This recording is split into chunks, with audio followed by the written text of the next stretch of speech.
What is happening, people, and welcome to today's video and to my bushcraft camp, as you can see behind me, where I'm going to be giving you guys a tour of the current status of its construction, I guess, for lack of a better term. So if you did not know, about 3 years ago I moved onto a big piece of wilderness property. This is actually a wilderness reserve where I have a bunch of responsibilities, but when I'm saying wilderness, I seriously mean wilderness. Like, there are no clear spots except for where my house is and where the gym is, and other than that, it's woods. And in those woods, I've made a ton of trails, which is a lot harder work than it sounds like. And when making those trails, one of them leads to right where we are behind me. This is my bushcraft camp. So when I tell people that I'm going camping in my backyard, I'm not like a 10-year-old in a little tent. I literally have to hike almost about a mile in to get to where I currently am, where I consider this Camp 1. So I'm going to show you guys a little bit of the different aspects of it and why I come down here and it's like a little mini vacation for me, and why I spend so much time putting work and effort into a project such as this. Thanks for joining me, by the way. I know if you're actually watching this video, you really truly do care about myself, my passions, and of course bushcraft and nature. So really stoked to share this with all of you. Let's go. All right, so the very first thing that you encounter when you walk into camp is kind of this overhung kind of living room area where you can come in, and there's a couple chairs set up. Now, I do have chairs set up actively right now because I have friends coming over this weekend for a camping trip. Otherwise, they're kind of packed away in a little bit better weather protected area. But if you're coming over for a camp out, then you'll always find a couple chairs set up. People love to sit here and just talk out of the rain, or just sometimes it's nice to be in the woods underneath of a cover. I'm not really sure why. Also down here, if you guys don't follow my Instagram, I'm making like these cool orchard box with my chainsaw. I literally made this with chainsaw for making kindling and stuff like that. So I have one down here. And then I also make random things like this table out of like, I guess this is black walnut, as you can see. But yeah, little bushcrafty projects all the time. And they're just down here being used as rustic furniture items at camp. All right, people, so now I'm actually standing in the very center middle part of what I would call main camp, where everyone kind of congregates and stuff like that. You can see behind me is the overhanging tarp, like the little living room that I just talked about. And then back here, we actually have a firewood type of just processing area and an oilcloth tarp there to try to keep things dry as possible. Over here is more of our kitchen area, a little bit of cookware there from me doing stuff, and then also people coming down this weekend. But yeah, our kitchen is basically nothing more than just a table to prepare things and stuff like that. Over here, you guys see my pack. You guys actually saw this bed being made. This is a friction bed that I made on a video, an overnight video, and then did like a little Q&A about my tools I was using and stuff like that. So if you guys want to check out that as an entire video itself, pretty cool. It was my first project really that I did down here. This fire ring here, I actually didn't build. One of my friends built it the weekend before I came down and did this friction bed. So that was really cool. Over here, as you guys can see, there's a lot of tripods and stuff as are just needed for stuff. But this is one place where we always have a hammock. Like whenever I'm down here doing whatever with people, there will be a hammock here. And it's actually pretty cool because right next to it is a second set of trees where you can do kind of a his and hers type hammocks, or if you're camping with somebody who's a little afraid to sleep outside, then that's a great place. And then also currently where I'm standing, as you can see all around me here, is a lot of open area where you can set up a tent, 2 tents, 3 tents, 4 tents, if you just move some of these tripods out of the way. Because a lot of them, when we're cooking, like this really big one here, when we're cooking, especially on like big fires and stuff, we always have water going for purification and stuff like that. So speaking of which, that's where we're going to go next, which is to the water. If you guys follow me here through camp, through friction bed, fire pit, little seats. Over here, I recently made this because over here used to be really sketch. This used to be absolutely nothing more than a really muddy bank, and was really rough to try to manipulate to get down to a water source and then come back out. And you have to do that multiple times when you're camping. Everyone knows that. For cooking, for cleaning, for virtually everything, you have to get the water. So I took a ton of rocks from inside the stream bed and then built up this kind of jetty, for lack of a better term. And next to the jetty, I actually used a bunch of just sticks and stuff that fell down from a tree, and kind of made a friction handle so that as you walk down here, I'll manipulate it with the camera. We just walk down, and over here there's like a little place for sitting. Might be tough to see on camera. And it's just a bunch of rocks, so you can walk your way down and go directly to your water source here. Now, of course, at the water source, gotta have a cairn, which is pretty cool. But yeah, this is where I come down and get the majority of my water. This is part of one of the streams that leads down into the riverbed. So, pretty cool. You guys can see this whole rock jetty. Let me step back a little bit, give you a better shot of it. It's pretty large. Might not look like it in here, but a lot of people can walk down at once and just get to the water source and it's all fine. And it gets it a lot easier to just kind of not slip and fall on your way back up into camp.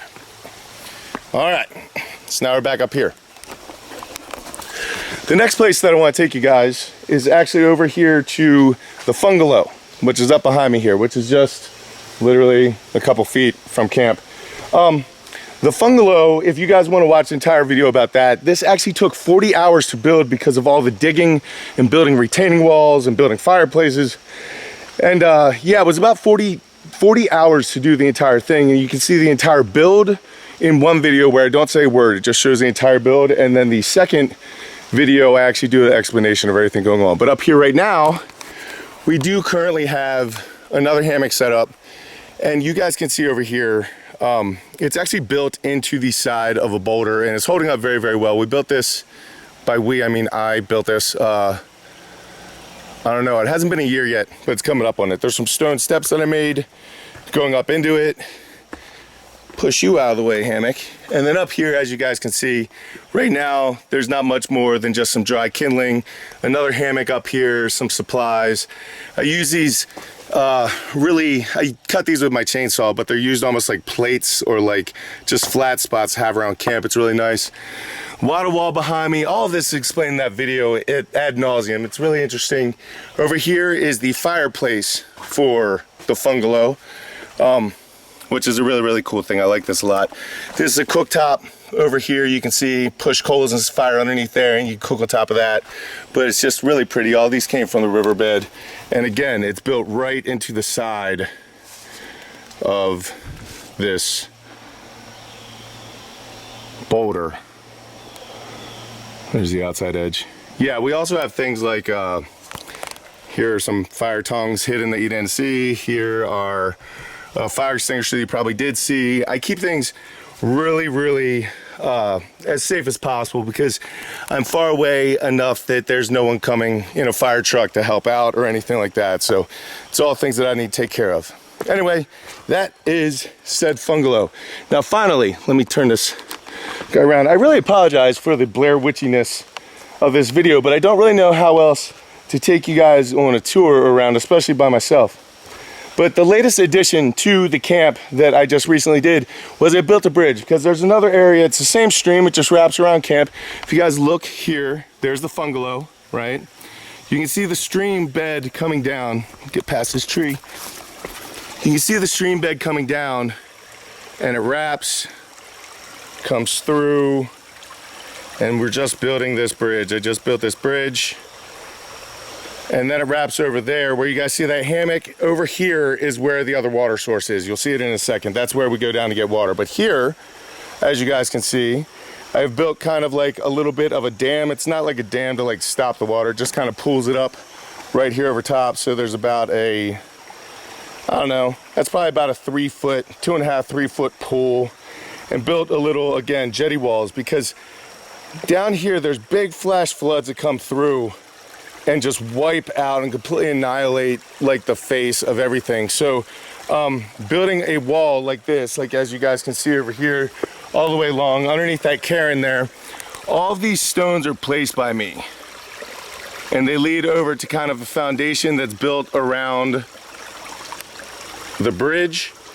And then it leads to the other side where there is kind of the little water hole, pool, little habitat for crayfish and fish and stuff like that.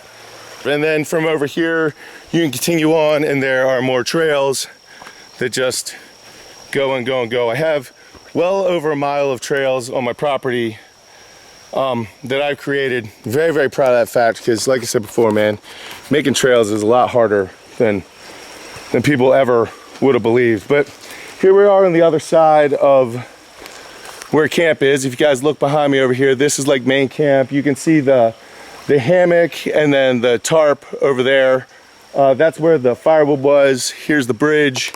The main water source, if you look over here, where we go down those rocks, if we just follow, here's that pool. Follow over here, you can start to see through the trees right there. That is that cool little railing that's just kind of held together with weaved in sticks and such.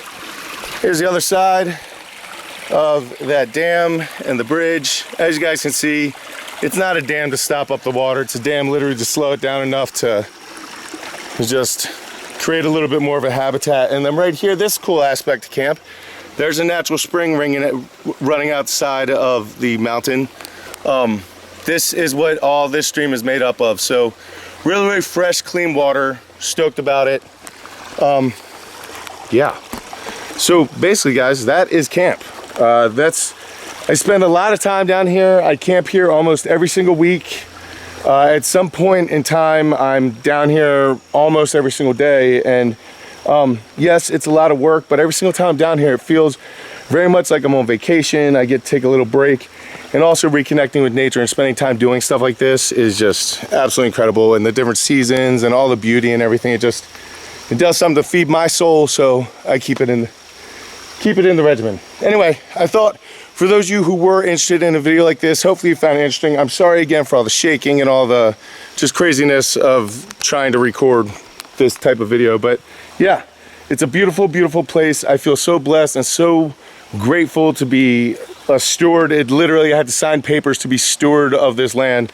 And yeah, there's a ton of things I have to do, just take care of it. So it's been more work than I ever thought, and also the greatest thing absolutely that could have happened. So I'm really, really happy about it, and I want to share it with you guys. So I thank you so much for absolutely everything, guys. I will catch you very soon. Until I do go out something amazing in your lives, keep working hard, people. Be nice to each other.